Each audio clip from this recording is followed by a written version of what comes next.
ہاں حدیث کی اندر فضیلت ہے، لیکن کسی حدیث کے اندر کوئی خاص طریقہ عبادت ذکر نہیں ہے، یہ بات ہے۔ ان 10 احادیث میں اس رات کی فضیلت ہے، لیکن کوئی خاص طریقہ عبادت نہیں ہے کہ نفل یوں پڑھنے ہیں، صورتیں یہ والی پڑھنی ہے، یا یوں انداز سے یوں دعا مانگنی ہے، یا نفل کی اجتماعی جماعت ہے، یا صلاۃ التسبیح ہے۔ یہ اضافہ ہے، یہ اضافہ ہے۔ نوافل کی جماعت تو ویسی بھی نہیں ہے، اور چل جائے کہ عورتوں کی جماعت۔ یہ رات عبادت کی ہے، فضیلت کی ہے، بخشش مانگنے کی ہے، شور و شغب کی نہیں ہے، حلوے مانڈے کی بھی بالکل نہیں ہے، اور پٹاخوں کی بھی نہیں ہے، بلکہ یکسوئی کے ساتھ اللہ کی عبادت کے لیے ہے کہ یکسوئی کے ساتھ اللہ سے عبادت کی جائے۔ یہ رات اس لیے تو فضیلت ہے، لیکن کوئی مخصوص عبادت نہیں۔ ہاں 2 رکعت آپ پڑھ سکتے ہیں، حاجت کی نیت کر لیں، نیتیں جتنی مرضی کر لیں، حاجت کی کر لیں، اولاد کی کر لیں، بچیوں کی شادی کی کر لیں، اپنی بخشش کی کر لیں، رزق کی وسعت کی کر لیں، رزق کی برکت کی کر لیں۔ آپ نوافل میں جو چاہیں نیت کریں کر سکتے ہیں، اور اللہ سے جو چاہیں مانگے مانگ سکتے ہیں۔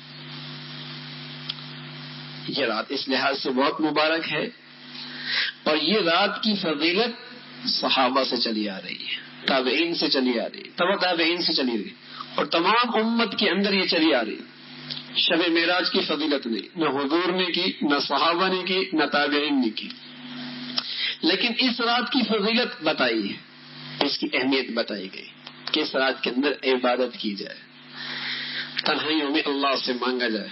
اور نوافل میں اصل ہے ہی یہ، ایک تو فرائض ہے، یہ اللہ کا ایک عمومی دربار لگتا ہے، نوافل میں گویا کہ اللہ کا خصوصی دربار لگتا ہے۔ جیسے آپ کو کوئی بادشاہ کہہ دے کہ 10 بجے آ کے میرے پاس آ جانا، آپ اس وقت بھی بہت سارے لوگوں کو اکٹھا لے جائیں، تو آپ نے ملاقات کی قدرے کی نا، آپ کو تو خصوصی وقت ملا تھا ابھی۔ تو نوافل کے ذریعے اللہ کا خصوصی دربار لگتا ہے۔ یہ جتنا تنہائی میں ہوگا، جتنا اکیلے ہوگا، اتنا زیادہ مبارک ہوگا، اتنا زیادہ نوازا جائے گا۔ ہاں یہ ضروری بھی نہیں کہ پوری رات ہی جاگے، جتنا آسانی سے سنت کے مطابق کر لے یہ زیادہ افضل ہے اس سے کہ وقت پورا گزارا جائے لیکن سنت کے خلاف گزارا جائے۔ تھوڑا وقت صحیح لیکن سنت کے مطابق، شریعت کے مطابق، بجائے اس کے کہ رات بھر شور شغب بھی ہو، اور شور و شغل بھی ہو، چراغا بھی ہو، اور سنت کے خلاف بھی ہو۔ اس سے اچھا ہے کہ تھوڑی دیر عبادت کرتے پھر آرام کر لیتے، فجر جماعت سے پڑھ لیتے، اللہ اس رات کی برکتیں نصیب فرمائے۔ یہ اللہ مبارک تھا۔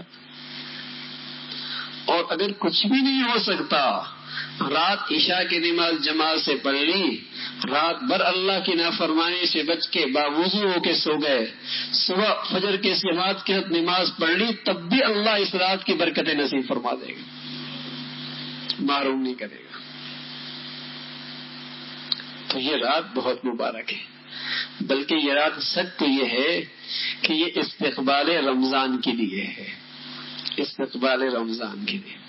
اللہ یہ چاہتا ہے کہ میرا بندہ اسی رات میں صاف ستھرا ہو جائے اور رمضان کی تیاری ابھی سے شروع کر دے، تاکہ جو انوار و برکات کی ایک بارش ہونے والی ہے یہ بندہ مومن اپنے دامن کو اس سے بھر سکے۔ ابھی سے صاف ستھرا ہو گیا، رمضان کی تیاری ہو گئی، صفائی ہو گئی اسی گناہوں سے، اللہ سے بخشش کرا لی، صلح کر لی اللہ سے، اپنے اللہ کو منا لیا، اور اب رمضان تک اللہ سے تعلق کے ساتھ رمضان گزر رہا ہے۔